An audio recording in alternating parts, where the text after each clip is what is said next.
반갑습니다. 제가 올라오니까 꽃샘추위가 더 심해진 것 같아요. 제가 꽃이라는 얘기겠죠? 저를 둘러보시면서 우리 인사 한번 하면 좋을 것 같아요. 성도님을 뵈니 꽃샘추위입니다. 성도님 꽃샘추위입니다. 할렐루야. 아멘. 우리 안에 피어 있는 예수님의 꽃, 샤론의 꽃 예수님이 피어 있어서 우리 한국 사회에 꽃샘추위를 전파하는 우리 미디어트 교회 성도님들 되시기를 주의 이름으로 축원합니다. 아멘. 오늘 하나님 말씀은 구약 성경 이사야 58장 말씀을 보도록 하겠습니다. 구약 성경 이사야 58장 6절부터 12절까지 본문 말씀 봉독하고요. 오늘 전체적인 설교 본문은 58장 전체가 되겠습니다. 6절부터 12절까지 제가 한 절, 여러분들이 그 다음 절 교독하도록 하겠습니다. 내가 기뻐하는 금식은 흉악의 결박을 풀어주며 멍에의 줄을 끌어주며 압제에 당하는 자를 자유하게 하며 모든 멍에를 꺾는 것이 아니겠느냐. 또 줄인 자에게 내 양식을 나누어 주며 요리하는 빈민을 집에 들이며 헐벗은 자녀를 봄이며 또 내 곤욕을 피하여 스스로 숨지 아니하는 것이 아니겠느냐. 그리하면 내 빛이 새벽같이 비칠 것이며 내 치유가 급속할 것이며 내 공의가 내 앞에 행하고 여호와의 영광이 내 뒤에 호위하리니. 내가 부를 때에는 나 여호와가 응답하겠고 내가 부르짖을 때에는 내가 여기 있다 하리라. 만일 내가 너희 중에 멍에와 손가락질과 허망한 말을 제거해버리고 줄인 자에게 내 심정이 동하며 괴로워하는 자의 심정을 만족하게 하면 내 빛이 흑암중에 떠올라 내 어둠이 낮과 같이 될 것이며 여호와가 너를 항상 인도하여 메마른 곳에서도 내 영혼을 만족하게 하며 내 뼈를 견고하게 하리니. 너는 물된 된 동산 같겠고 물이 끊어지지 아니하는 샘 같을 것이라. 같이 읽습니다. 내게서 날 자들이 오래 황폐된 곳을 다시 세울 것이며 너는 역대에 파괴된 기초를 쌓으리니 너를 일컬어 무너진 데를 보수하는 자라 할 것이며 길을 수축하여 거할 곳이 되게 하는 자라 하리라. 아멘. 한번 기도하겠습니다. 하나님 아버지, 오늘도 주의 거룩한 말씀을 대합니다. 이 거룩한 말씀 앞에 우리를 깨닫게 하시고 우리를 향한 하나님의 뜻을 발견하게 하시며 하나님의 음성에 응답하고 또한 반응하고 결단하는 오늘 될 수 있도록 주님 도와주시옵소서. 주의 성령께서 우리 성도의 모든 마음 가운데 말씀하옵소서, 깨닫게 하옵소서. 예수님의 이름으로 기도합니다. 아멘. 아멘. 오늘 말씀을 통해서 온전한 치유와 회복이라는 제목을 가지고 함께 은혜를 나누기를 원합니다. 너무 긴장하시는 것 같아서 평안하게 하나님 말씀을 들으면 좋을 것 같습니다. 하나님께서 아브라함을 불러주셨을 때에 너는 복이 되어라, 복이 될지라 이렇게 말씀을 해주셨어요. 너는 복이 될지라. 이 땅을 살아가면서 우리 크리스찬들은 아브라함의 영적인 후예라고 우리가 생각합니다. 또 성경이 그렇게 말씀을 하고 있고요. 그럼 우리가 크리스찬 되어서 그리고 아브라함의 영적인 후예가 되어서 우리 똑같이 너는 복이 되어라 라는 말씀을 주께서 그렇게 불러주셨는데 우리가 인생을 살아가면서 복을 나누는 사람들 되면 정말 좋겠지요. 여러분을 통해서 주의 복이, 하늘의 신령한 복이 우리 한국 사회에 정말 유통되면 좋겠다고 여러분 생각합니다. 오늘 본 말씀 바라보면 본 말씀의 배경이 있어요. 이사야 선지자는 주전 745년부터 주전 695년 50년 동안 왕궁 선지자로 활동한 그런 선지자입니다. 왕족이기도 했고요. 그래서 되게 왕궁에 자유롭게 드나들면서 여러 왕들에게 하나님 말씀을 전하고 가르쳤던 그런 귀한 선지자입니다. 오늘 본문의 말씀을 통해서 해당되는 메시지는 언젠가 이제 포로로 끌려가는 때가 있는데 포로가 끝날 때쯤 해서 해당되는 시기에 말씀이 오늘 말씀을 생각하시면 되겠어요. 695년에 이사야 선지자가 순교를 했고요. 전설에 따르면 톱으로 켬을 당해서 죽게 되었다라고 이야기하고 있고 므낫세라고 하는 히스기야의 왕 아들이 그렇게 순교를 시켰습니다. 그리고 나서 약 110년 정도 지나면 유다 왕국이 멸망을 하게 됩니다. 그 아름다웠던 솔로몬 성전이 무너지게 되고 그리고 70년 동안 포로로 끌려가게 되는 것이죠. 70년의 포로기가 차고 나면 다시 돌아오게 되는데 그때에 대한 예언의 내용이 오늘 본문 말씀이라고 생각하시면 좋을 것 같아요. 오늘 본문 말씀은 크게 말하면 1절부터 5절 읽지는 않았지만 기본적으로 포로기에 살던 사람들이 신앙생활을 어떻게 하고 있는지를 보여주고 있고요. 그리고 하나님 원하시는 신앙의 모습을 6절부터 12절까지 내용을 통해서 내가 기뻐하는 금식은 무엇인지를 정확하게 우리에게 말씀을 해주고 있습니다. 그러면 1절부터 5절까지 읽지는 않았지만 성경을 펴놓고 보시면서 이 내용을 보시고 우리가 함께 그들이 어떻게 신앙생활을 했는지 그 내용을 함께 살펴보면 좋을 것 같습니다. 일단 외형적으로 바라보면 포로로 살면서도 그들은 금식했고 여호와의 규례를 그들은 지켰고 그들은 하나님께 판단을 구하는 삶을 살았다라고 그렇게 기록을 하고 있습니다. 그런데 실상은 그렇지 않은 모습 우리가 오늘의 본문 내용을 통해서 살펴보게 됩니다. 먼저 우리가 1절을 같이 한번 읽어보도록 하겠습니다. 1절 시작. 크게 외치라 목소리를 아끼지 말라 내 목소리를 나팔같이 높여 내 백성에게 그들의 허물을 야곱의 집에 그들의 죄를 알리라. 우리 2절도 같이 읽겠습니다. 그들이 날마다 나를 찾아 나의 길 알기를 즐거워함이 마치 공의를 행하며 하나님의 규례를 저버리지 아니하는 나라 같아서 의로운 판단을 내게 구하며 하나님과 가까이 하기를 즐거워하는도다. 이스라엘 민족의 특이한 부분은 민족 전체가 금식하는 날이 있습니다. 원래 욤키퍼 대속죄일에 하루는 특별하게 병자를 제외하고 나서는 임산부의 마지막 해당되는 부분을 제외하고 나서는 민족 전체가 금식하게 되어 있는 말씀을 그들은 가지고 있습니다. 우리 대한민국이 민족 전체가 금식하는 날은 없어요. 그런 차원에서 유다 민족은 아주 특별한 하나님의 규례를 가지고 있고 그들이 하나님을 더 사랑하지 못했기 때문에 그리고 이웃을 내 몸처럼 사랑하지 못했기 때문에 그 죄를 애통해하면서 민족의 범죄를 고백하고 자신의 범죄를 고백하는 마음을 가지고 그렇게 금식하게 되어 있습니다. 외형적으로 바라보면 그들은 나라가 망한 이후에도 포로에 살면서 2절을 바라보면 얼마나 좋아요. 날마다 하나님을 찾습니다. 하나님의 길 알기를 날마다 구하고 하나님의 길을 배워가는 것들을 즐거워한다라고 되어 있습니다. 그리고 공의를 행하는 것처럼 외형적으로 보이고 있고요. 하나님의 규례를 저버리지 아니하고 의로운 판단, 마치 제사장이 하나님께 뜻을 물었던 것처럼 하나님 어떤 것이 옳은 길입니까? 라고 하는 그러한 내용을 가지고 그들은 구했다고 얘기하고 있고요. 그 다음에 하나님을 가까이 하기를 즐거워하는 것. 그러니까 시나고그에 모여서 포로기에는 성전은 없었거든요. 이게 교회의 전신이었던 시나고그 회당이 있었고 회당에 모여서 말씀을 듣고 말씀을 배우는 것들을 그들은 너무너무 행복한 모습으로 왔다라는 거죠. 마치 우리가 주일날 우리 다른 큰 교회 가게 되면 화려한 미소를 짓고 화려한 옷을 입고 막 교회에 몰려드는 교인들이 많이 있지 않습니까? 교회 가기를 즐거워하고 예배하기를 즐거워하고 성도 만나기를 즐거워하는 것 같은 모습을 보이고 있는 것들 우리가 이렇게 알고 있다라는 거예요. 여러분 그런데 하나님께서 그들을 바라보실 때는 1절의 말씀입니다. 크게 외쳐라 목소리를 아끼지 말라 내 목소리를 나팔같이 높여 내 백성에게 그들의 허물을 야곱의 집에 그들의 죄를 알려라 라고 말씀을 하고 있는 것이죠. 그들이 그렇게 살고 있지 않다라는 것을 말씀하는 거예요.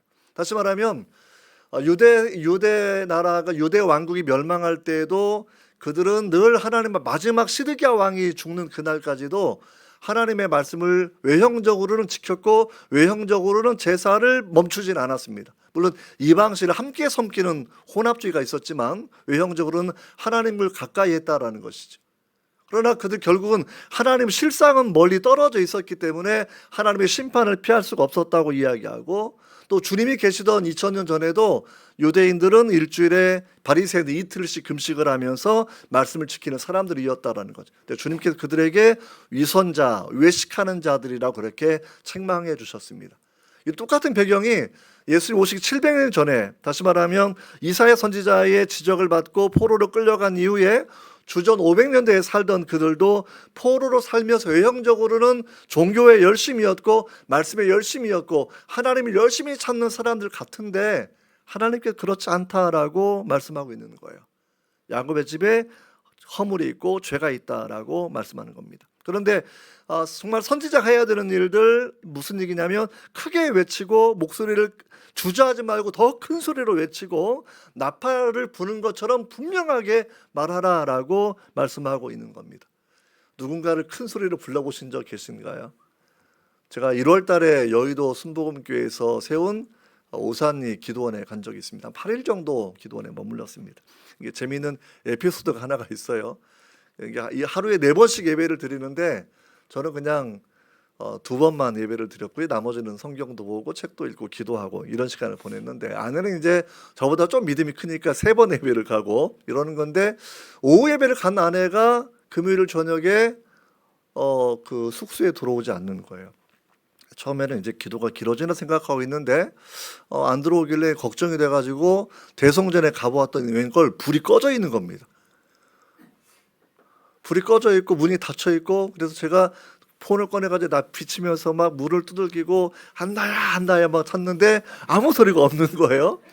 그래서 또 이대로 이제 말면 이제 아내가 실종되는 거니까 또 상황실에 가가지고 내가 누구인데 내 아내가 아마 저 성전에 갇혀서 못 나오는 것 같다.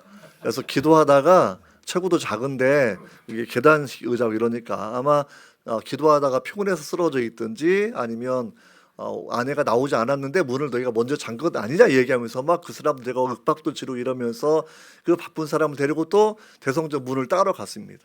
문을 딱 열어주었습니다. 그리고 불을 딱 켜주었고요. 제가 얼마나 아내를 사랑하는지 제 목소리의 크기가 결정이 돼요. 들어가자마자 한나야 이러면서 층계를 왔다 갔다 하면서 혹시라도 못 볼까봐 제가 그 성전을 뛰어다녔다는 거 아니겠습니까? 큰 소리로 말하는 거는요, 사랑이 뒷받침되지 않으면 말하지 않는 거라는 거예요. 하나님께 말씀하시기를 그들이 그렇게 위선적인 상황이었죠. 하나님은 내 백성이라고 이야기하고 있는 겁니다. 내 자녀라고 말씀을 하고 있는, 그러니까 하나님의 마음을 전하는 선지자와 제사장과 지도자들이 해야 되는 그런 일들은 큰 소리로 그들의 죄를 알게 하고 그들의 허물을 깨닫게 해서 하나님께 돌아오도록 하게 해야 된다라는 거예요. 우리가 무언가 다른 사람에게 싫은 소리를 잘 못하지 않습니까?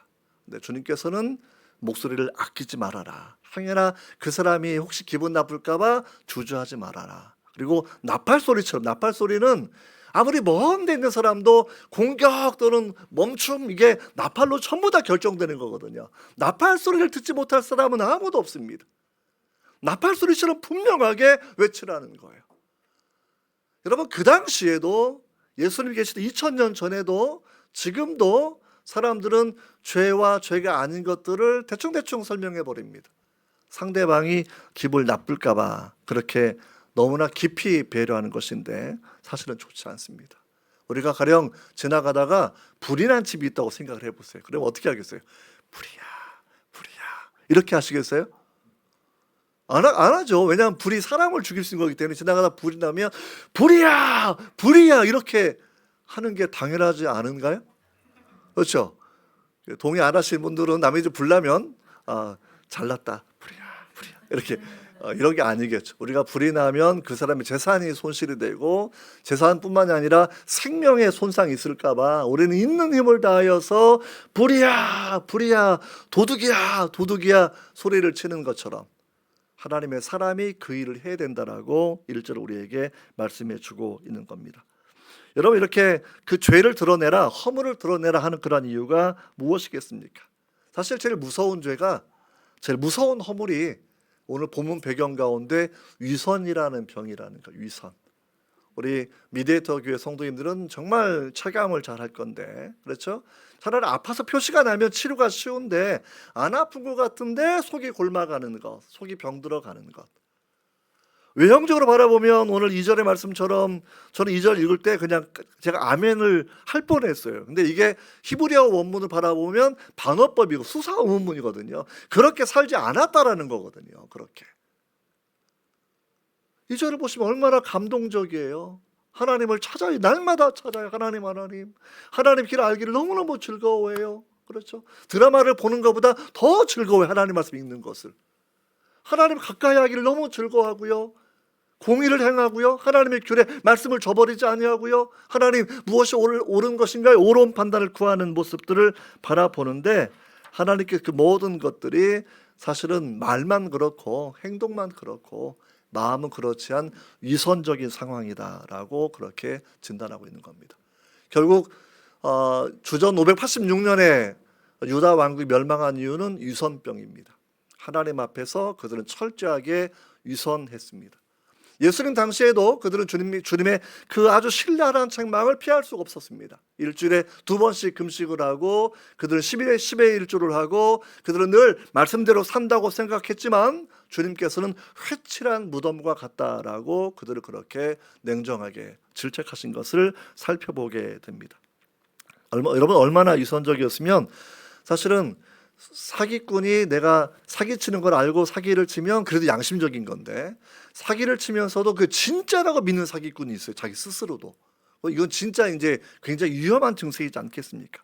여러분 3절을 바라보시면 위선병이 진해지면 자기 가짜 신앙이 진짜인 것처럼 착각을 하게 돼요. 3절을 잠깐 보세요. 3절 같이 한번 읽어보겠어요. 시작.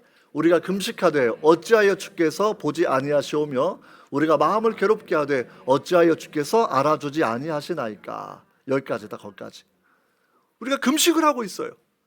그러니까 원래 이제 나라가 멸망하기 전에는 욤키퍼데이 대속제 하루를 금식하는 거였고 나라가 멸망한 이후에는 금식하는 날이 2가지 더 더해졌어요. 예루살렘이 함락된 날을 그들은 기억하고 금식해야 되고 성전이 무너진 날을 기억하고 그들은 또 금식을 그렇게 하게 돼요. 스가랴서에 나오는 그런 내용들입니다. 그들은 금식을 하고 있어요.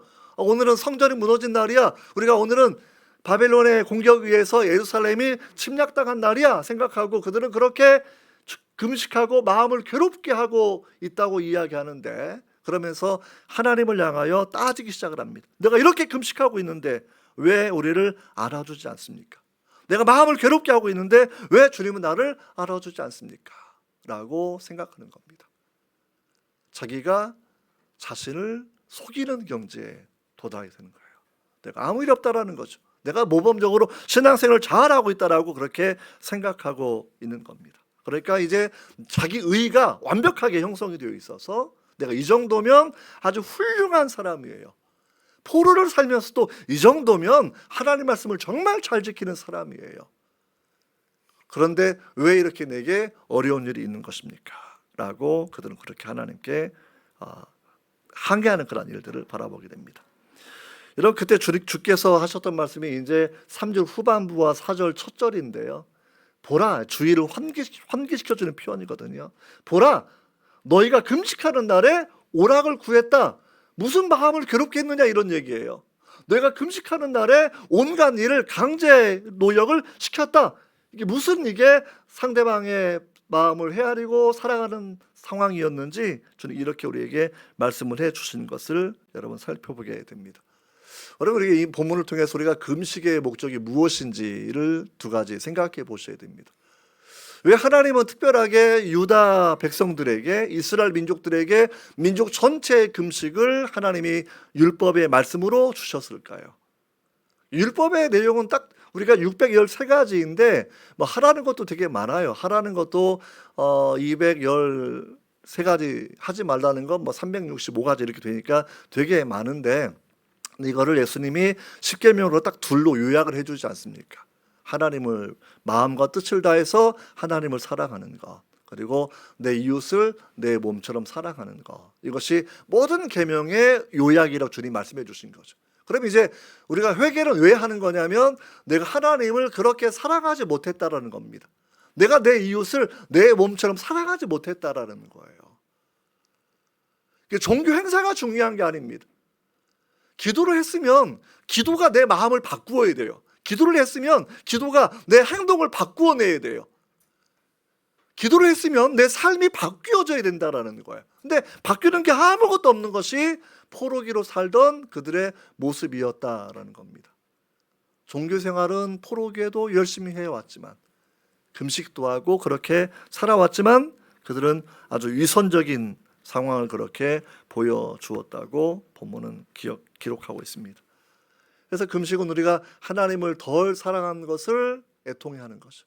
또 금식은 내 안에 팽배해져 있던 유선병, 죄의 뿌리가 강력하게 살아남아 있으니까 이 죄의 뿌리를 뿌리채 뽑아내기 위해서 죄를 굶겨 죽이는 것처럼 내 몸을 통제하려고 하는 것이 여러분 금식의 목적입니다. 사실 이 부분은 뭐 제가 처음 한 얘기는 아니고 미국의 유명한 복음주의 목사님 존 파이퍼 목사님이 그런 얘기했어요. 금식은 하나님을 더 사랑하는 것이고 금식은 본래 죄를 굶겨 죽이는 것이다. 이런 표현을 그렇게 하고 있는 우리가 이해하면 좋을 것 같습니다. 그래서 4절 후반부에 바라본다고 보라 금식하면서 논쟁하고 다투며 악한 주먹으로 치는도다. 그렇죠? 금식을 제가 볼 때는 가짜로 한 거. 왜냐하면 금식하면서 비타민도 먹고 금식하면서 다른 것도 왜 주먹으로 칠 만한 힘이 사실 어디 있게 금식을 하면. 그렇죠. 그러니까 외형적으로 난 금식이야 선포를 쭉 했는데 아마 집에 가서 뭘 좀 먹었던 것 같아요. 그러니까 이게 아직 두들겨 팰 만한 힘이 있고 논쟁하고 다투고 그렇게 할 만한 힘이 남아있는 상태. 그러니까 완벽하게 하나님도 속이고 이웃도 속이고 나도 속이면서 외형적으로 나는 100점짜리 모범적인 신앙인이다라고 여러분 그렇게 생각하는 거 아니겠습니까? 되게 마음이 많이 아픈 것이죠. 그래서 주님께서 하시는 말씀이 야 그렇게 해서 너희 목소리가 나에게 상달되겠느냐. 그 다음에 5절을 바라보시면 5절 같이 한번 읽어보도록 합니다. 시작.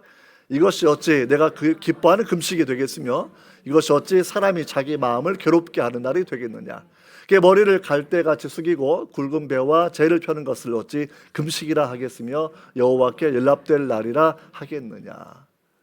사실은 신앙생활 가장 중요한 것은 이 부분입니다.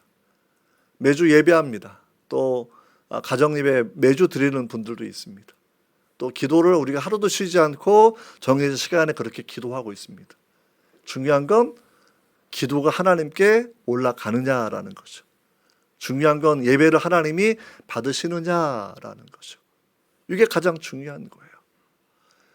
가령 학생들이 수업 시간에 와 앉아 있는데 딴 생각하고 있으면 공부를 안 하는 거죠. 그러면 나중에 이제 F학점 받는 그 길이 열리게 되는 것 아니겠습니까? 그렇죠? 똑같은 거예요. 예배를 하고 있는데 제가 보통 이제 학생들은 알기 쉽게 얘기해요. 너 데이터로 나갔는데 상대편이 몸은 여기 앉아 있는데 폰이나 보고 있고 딴 생각이나 하고 있고 뭐 물어보면 갑자기 놀리게 얘기하면 그게 몸만 나와 있는 건데 그게 진짜 청년의 아름다운 교제가 되겠느냐 하면 누구나 다 아는 거죠. 왜? 함께 오면 마음도 함께 오고 몸도 함께 오고 서로 관심도 가지고 또 이렇게 서로 교제하고 그렇게 아름다운 가정 이루는 그런 꿈을 여러분 가지고 살아가지 않겠습니까? 이 말씀 바라보면서 우리가 깊이 생각하게 되는 것, 정말 하나님 앞에서 자기 마음을 괴롭게 하는 것은 왜 괴롭히는 거죠? 사람이 자기 마음 관리를 잘 해야 되는데 세상의 마음을 뺏기고 세상 연락의 마음을 뺏겨서 하나님을 향한 마음이 제대로 집중하지 못하는 거죠. 하나님 향한 그 마음은 이웃을 향한 사랑으로 반드시 이어져야 되는데 이웃에 대한 사랑으로 이어지지 않고 오히려 이웃을 학대하는 것으로 이어지기 때문에 주님께서는 네 믿음은 진짜가 아니다. 네가 드린 예배는 진짜가 아니다. 이렇게 우리에게 말씀하시는 것을 바라보게 됩니다. 예를 들면 이방인인데도 불구하고 하나님이 기억하는 분이 있었습니다. 신약 성경에 보면 고넬료라는 백부장이에요. 아직 크리스찬 아닙니다. 하나님은 그를 기억합니다. 선행을 기억하고 있고 유대인들을 선하게 대해주었던 것들을 하나님 그렇게 기억하고 그의 집을 구원하기 위해서 베드로를 여러분 그 집에 보내주지 않습니까? 그래서 정말 하나님께서 우리를 기억하고 알고 있다라는 것. 근데 이런 거죠. 이게 구글이 우리를 다 기억하고 구글이 그렇죠. 우리가 가는 맛집을 다 알고 있고 그러니까 뭐 추천을 얼마나 많이 하는지 몰라요. 추천 얼마나 많이 몰라요. 그래서 뭐 제 자녀도 이제 학교 가는 것 때문에 학교 몇 가지 알아보면 또 학교가 그렇게 또 소개가 쭉쭉쭉 되고 올라가는 거 보면 솔직히 무섭습니다. 이 컴퓨터의 세계를 도대체 여기에서 모든 로그인 기록이 있던 게 뭐 이게 성간이 까라 그러는데 로그인 기록이 전부 담겨 있다라는 거고 쉽게 말하면 그러니까 일반적인 우리 온라인 사용할 때에도 아무도 모른다고 생각하지만 그 이 온라인 시스템을 주관하는 모든 회사의 가장 기본적인 서버에서는 세상 전체 사람들의 이 접속하는 모든 흔적들을 전부 다 가지고 있다라는 거예요. 세상도 우리가 속일 수가 없습니다. 근데 하물며 하나님을 속일 수가 있겠습니까?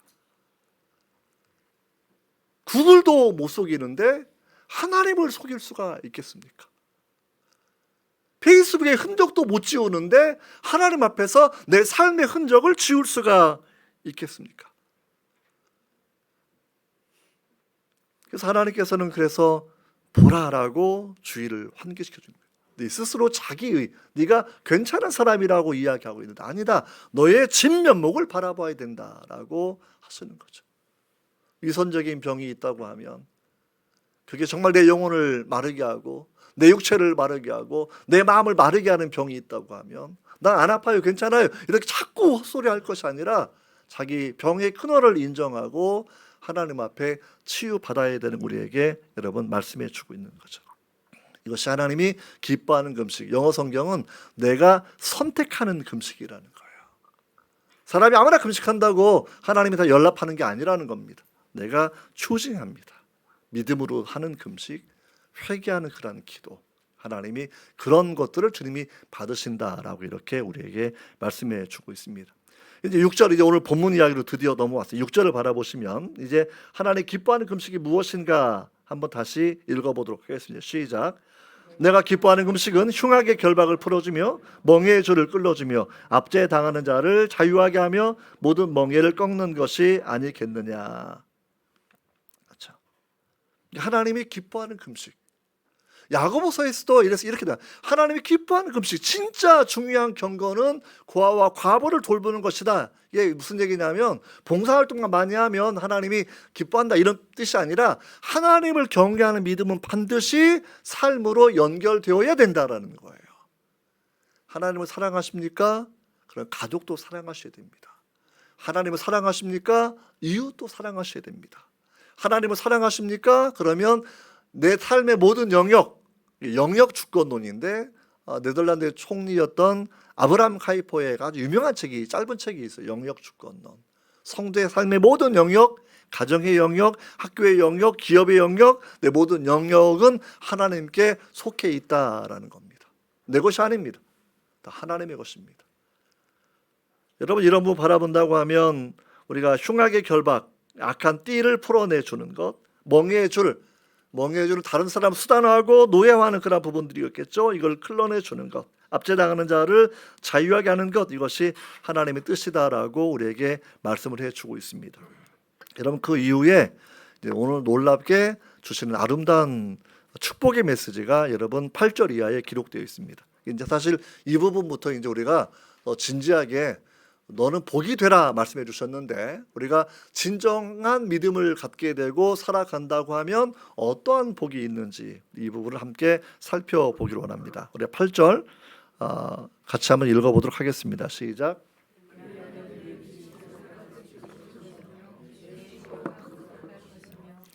너희가 내 앞에 행하고 여호와 영광이 내 뒤에 호위하리니. 9절도 있어요. 9절 시작. 나 여호와가 응답하겠고 내가 부르짖을 때에는 내가 여기 있다 하리라. 거기까지 아멘. 거기까지 중간까지. 내가 여기 있다 하리라. 네. 하나님이 기뻐하는 금식을 다시 말하면 위선적인 신앙이 아니라 진실한 신앙을 가지고 살아간다고 하면 가장 중요한 축복은 기도의 회복입니다. 하나님과 우리 사이에 관계가 회복되는, 구절이 나오는 것이 내가 부를 때에는 나 여호와가 응답하겠고 내가 부르짖을 때에는 내가 여기 있다고 할 것이다 라는 그런 말씀입니다. 우리가 기도하면 손해는 누가 보냐면 하나님이 보시는 거죠. 이게 우리가 부모와 자녀 관계 생각해 보시면 돼요. 저도 이제 아침에 서울역에 내려가지고 택시를 딱딱 타고 오는데 갑자기 카톡이 막 울리더라고요. 미국에 있는 아들이 딱 연락을 해서 기뻐가지고 딱 열었습니다. 잘 있었니? 하니 막 얘기하다가 저한테 요구사항이 있는 거예요. 보니까 요구사항이 8월에 와야 되는데 티켓팅 하나 해주세요. 이 얘기하는 거죠. 물론 뭐 돈은 내 돈이 나가는 건데 그냥 그게 부모와 자녀의 관계성이죠. 그들은 요구했고 저는 예스 해주고 있는 거고, 이 부분들. 그리고 우리가 하나님 앞에서 이 부분인 거죠. 정말 너희가 내 안에, 내 말이 너희 안에 거하면 이중적 조건인데 무엇이든지 원하는 대로 구해라. 그러면 내가 이루어 주겠다라고 주님이 우리에게 말씀해 주고 있습니다. 내가 부를 때에는 나 여호와가 불러도 이름 없는, 응답 없는 이름이 아니라 내가 응답하겠다라는 거예요. 네가 부르짖을 때, 이거는 이제 콜하고 영어로는 cry 약간 느낌이 달라요. 콜은 그냥 좀 얌전하게 부르는 생각하면 돼요. cry는 울부짖는 거거든요. 하나님 앞에 울부짖는 것들. 그럼 내가 여기 있어. 내가 함께 있어. 걱정하지 마. 이렇게 말씀하시는 거죠. 그러니까 하나님의 그 은혜가 우리한테 분명히 필요하다고 생각합니다. 정말 필요한 부분이죠. 오산의 기도원에 가서 기도하다가 제가 또 하나님의 은혜를 잠깐 받았어요. 아내가 이제 아픈 지 벌써 6개월이 넘었는데, 그래서 늘 불안한 마음이 늘 있었고 12월 달에 이제 불안한 마음이 더 커지는 상황이 잠깐 됐습니다. 이렇게 피막이 터졌다 이래가지고 전이 가능성이 딱 얘기가 되면서 굉장히 이제 이게 신경을 사실 많이 쓰게 되었고요. 그래서 이제 이걸 또 어떻게 해야 되나 고민하고 이제 그러다가 이제 기도원에 함께 올라가서 기도하고 있었습니다. 기도하고 있는데 갑자기 마음 가운데서 그 문제에 대해서 하나님의 마음이 제 마음에 딱 전해져 왔어요. 그래서 내가 컨트롤을 하고 있다. 두려워하지 마라. 이런 말씀이었는데, 그래서 저는 그게 좀 처음에 이해가 안 됐거든요. 컨트롤한다는 게 무슨 얘기일까? 이게 내가 치료했다 그러면 할렐루야 그러면 되는 건데 그 말씀도 아니고 컨트롤하고 있다라는 게 무슨 얘기일까? 아무튼 마음에 평안은 왔고 이 모든 상황 하나님이 통제하고 있고 이것 때문에 죽지는 않겠구나, 이런 그런 마음에 평안을 가졌습니다. 드디어 이제 2월 말에 아산병원에 가서 다시 이제 원래 8월 달에 아산병원 검사를 받았으니까 이제 6개월 넘어서 한 번 더 검사했죠. 그랬더니 사이즈가 똑같아요. 그렇게 있는 거예요. 이제 그게 저한테 그게 다가오는 거예요. 이게 딱 하나님이 딱 움켜쥐고 있는 거, 자라나지 않게 해주는 것. 외형적으로는 피막이 터져서 의사들은 커진다고 이야기하고 있지만 내가 컨트롤하고 있다. 걱정하지 마라. 딱 그래서 아직까지 치유는 되지 않았지만 또 아직까지 우리가 수술을 받은 건 아니지만 하나님의 은혜 가운데 그 부분. 그래서 저는 기도응답은 성도가 가지는 최고의 특권이라고 생각합니다. 우리 혼자 자신을 의지하고 살려고 그러면 너무나 불안한데 내 홀로 내 생명을 보장할 수가 없고, 하지만 하나님께서 함께 하셔서 은혜를 주시고, 그렇죠. 그래서 정말 우리가 인생 살면서 여러분 기도라는 것, 하나님과 내가 아버지와 아들이 되어서 아버지와 딸이 되어서 우리가 깊은 관계 가운데 서로 요청할 수 있고, 또 하나님께서 가장 큰 것으로 가장 중요한 것으로 주시는 그 은혜를 우리가 여러분 누리고 살면 좋겠습니다. 그래서 8절이 그 부분이에요. 그래서 진정한 믿음을 가지고 있으면 그 축복 첫 번째가 뭐냐 하면 내 빛이 새벽같이 비칠 것이며 내 치유가 급속할 것이며 내 공의가 내 앞에 행하고 여호와 영광이 내 뒤에 호위하리니. 꼭 이스라엘 백성이 출애굽할 때 그런 상황 같은 거거든요. 여호와 영광이 호위하는 그 사람, 하나님의 은혜의 눈길이 머물러 있는 그 사람. 예수께서 말씀하신 것처럼 누가 내 손에서 택한 자를 빼앗아가겠느냐라고 말씀하셨을 때, 그렇죠, 우리 모든 성도는 소명을 감당할 때까지는 죽지 않습니다. 하나님의 은혜로 살 것이고 또 치료받고 살 것이고 또 음식도 잘 먹고 건강하게 살 것이고, 여러분 그 은혜죠. 내 빛이 새벽같이 비친다. 새벽같이 비치는 것, 새벽에 해가 뜰 때 햇살이 쭉 퍼져나가는 것처럼 하나님 앞에서 찬란하게 번영하는 것도 우리에게 의미하는 그런 단어입니다.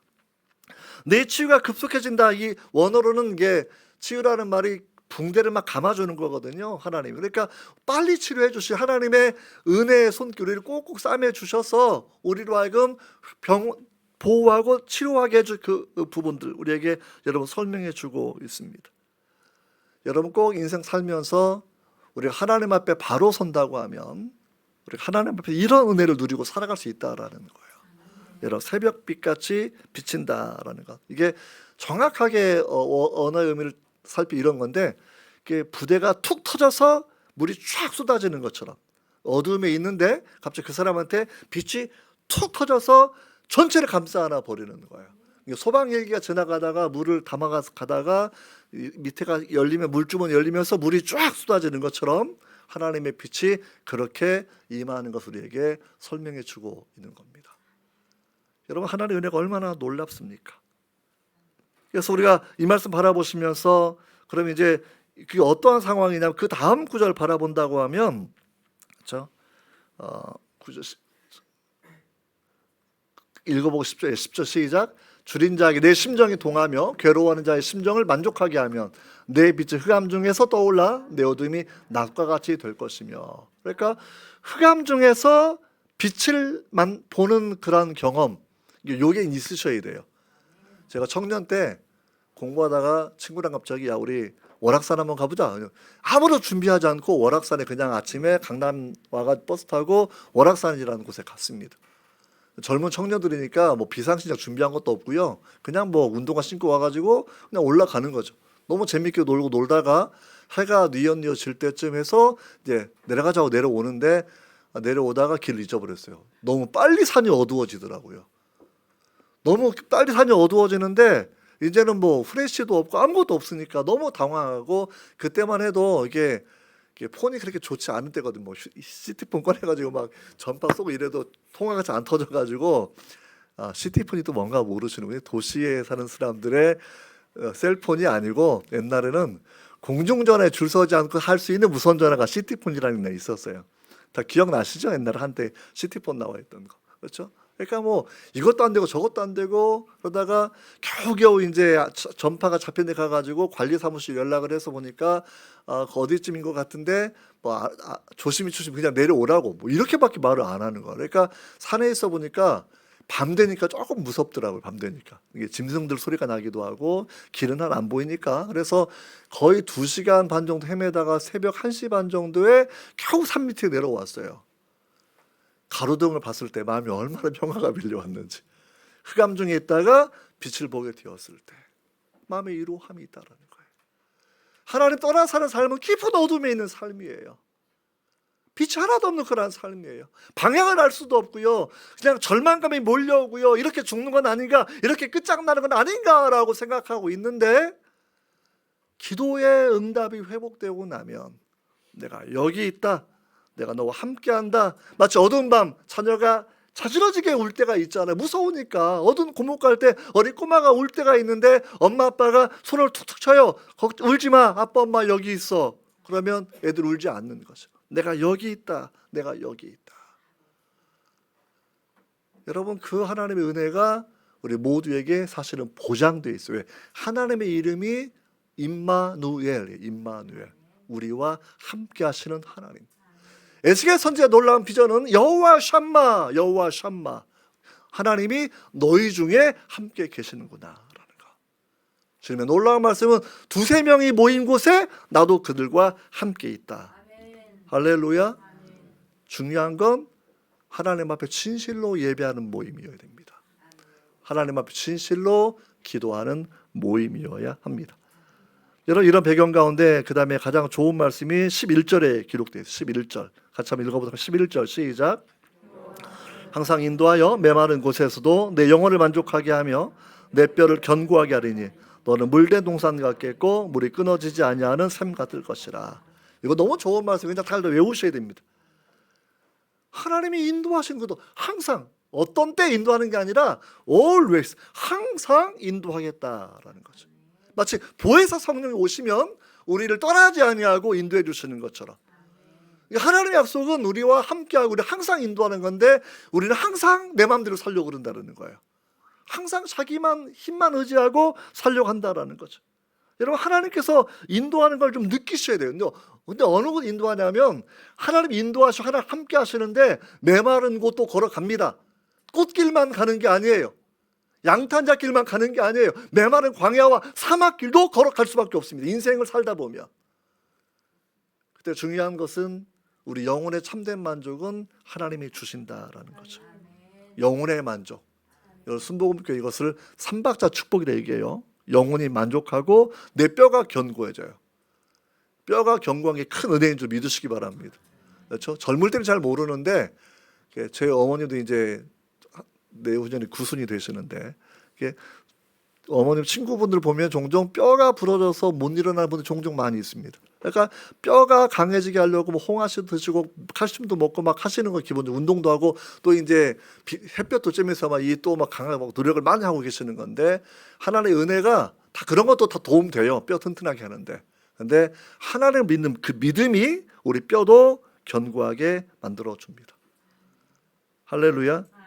잠언 3장 8절에 이것이 하나님 경외하는 믿음이 내 몸에 양약이 되고 내 골수를 윤택하게 한다라고 말씀을 그렇게 하고 있습니다. 그래서 너는 물된 동산과, 이 물된 동산이라는 표현이, 우리는 뭐 그래도 물이 좀 많은 나라였으니까 좀 감각이 없는데, 이스라엘 가보게 되면 물된 동산은 그냥 천국 같은 곳이에요. 그러니까 오죽하면 아브라함의 조카 롯이 소돔을 보았을 때에 여기는 그냥 에덴 동산 같다라고 생각을 하는 거예요. 왜? 물이 충분하고, 물이 충분하면 사람이 살 수 있고 목축업을 할 수가 있고 농사도 지을 수 있고 사람이 번영할 수 있으니까, 기업이 번영하는 것, 물이 끊어지지 않은 샘. 물이 끊어지는 샘은요 얼마나 불쌍한 샘입니까? 메말라버린 샘, 물이 없는 샘, 모양은 있는데 나를 살릴 물이 없는 것. 근데 그렇지 않다라는 겁니다. 사마리아 여인 만났을 때 예수님은 이렇게 말씀하십니다.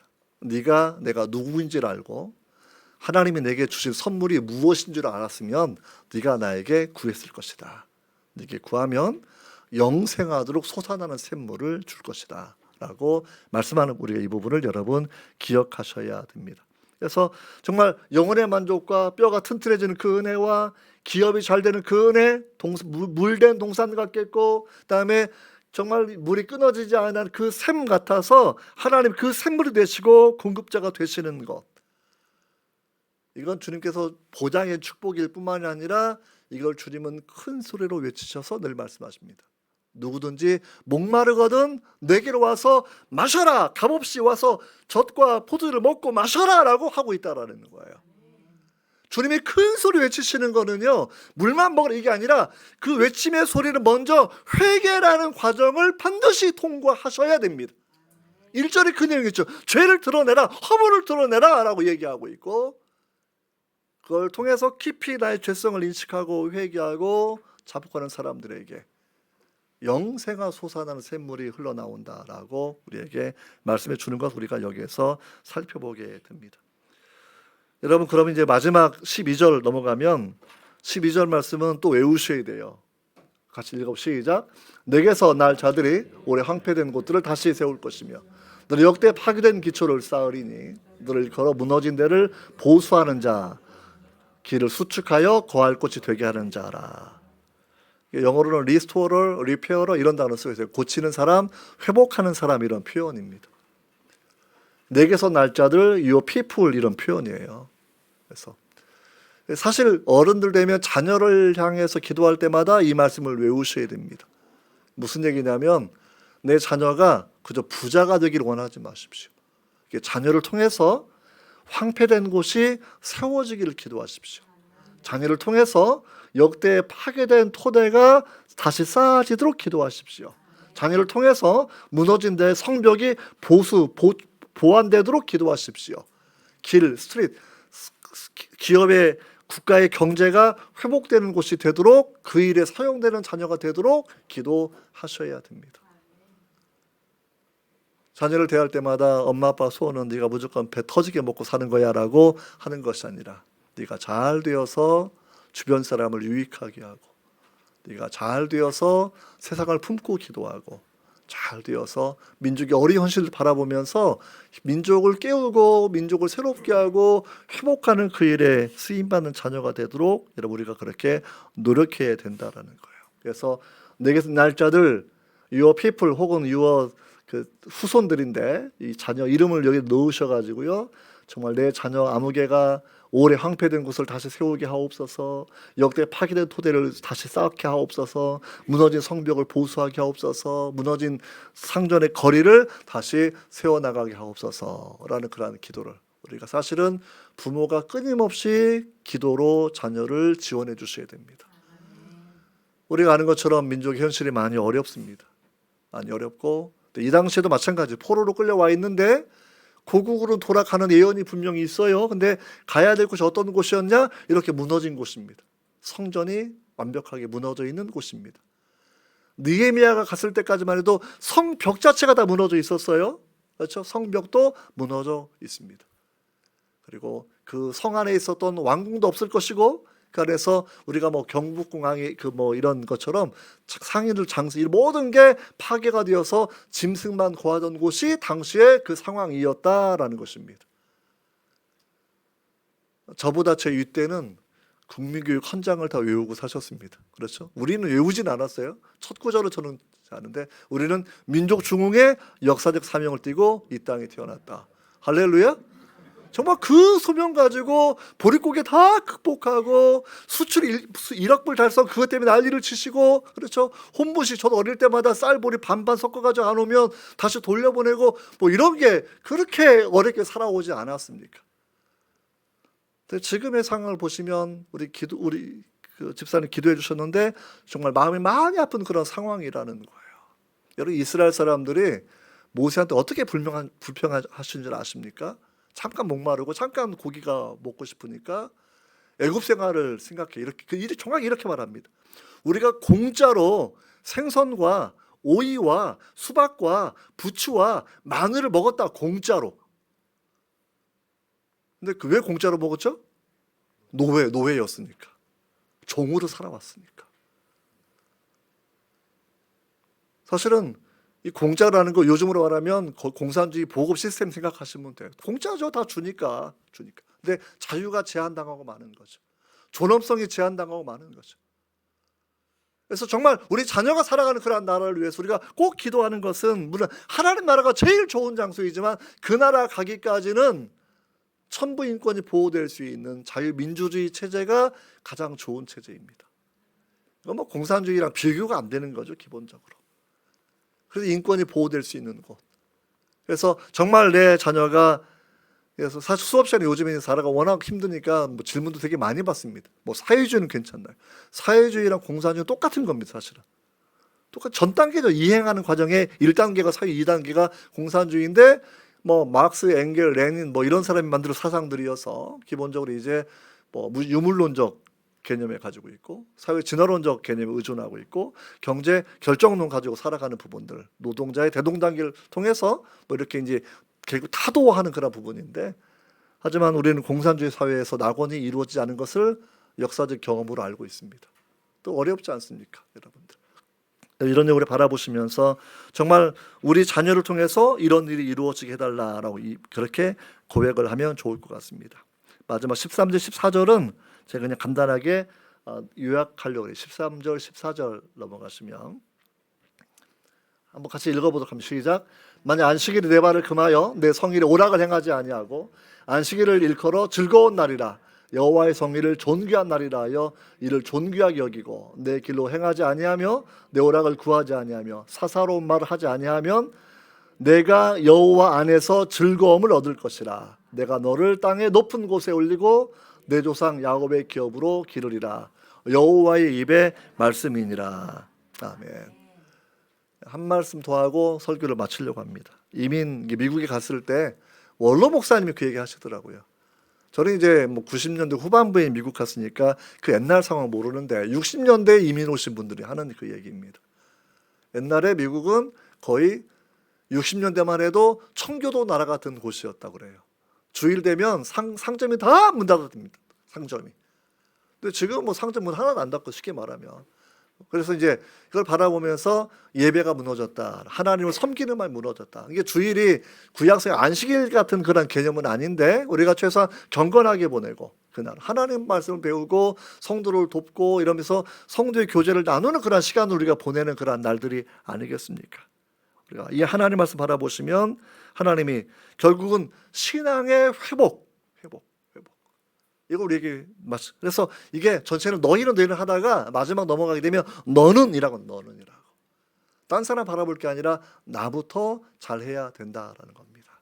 나부터 제대로 된 신앙을 하고, 나부터 제대로 된 주의를 성수를 하고, 나부터 말씀을 제대로 따라 살아가고 있고, 자신을 속이지 아니하고 하나님을 속이지 아니하고 하나님 앞에 신실한 사람으로 살아가면 하나님께서 너를 땅의 높은 곳, 이건 포로 회복을 얘기해 주시는 거예요. 예루살렘 돌아가게 하는 것. 그리고 저 장수뿐만이 아니라 내 조상 야곱의 기업을 내가 주겠다라고 말씀하시는 것. 그리고 마지막에 도장을 꽝 찍어 주시는 거예요. 이것이 여호와가 하신 말씀이다.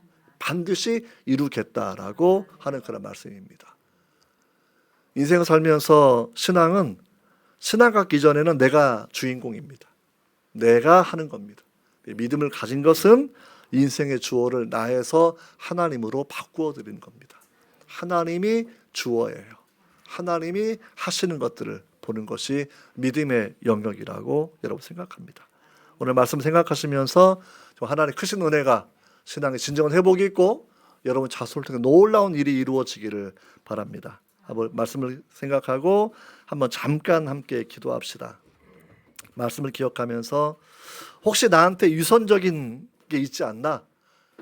내가 고쳐야 될 것, 내가 버려야 될 것이 있지 않나를 돌이켜보는 시간을 가졌으면 좋겠습니다.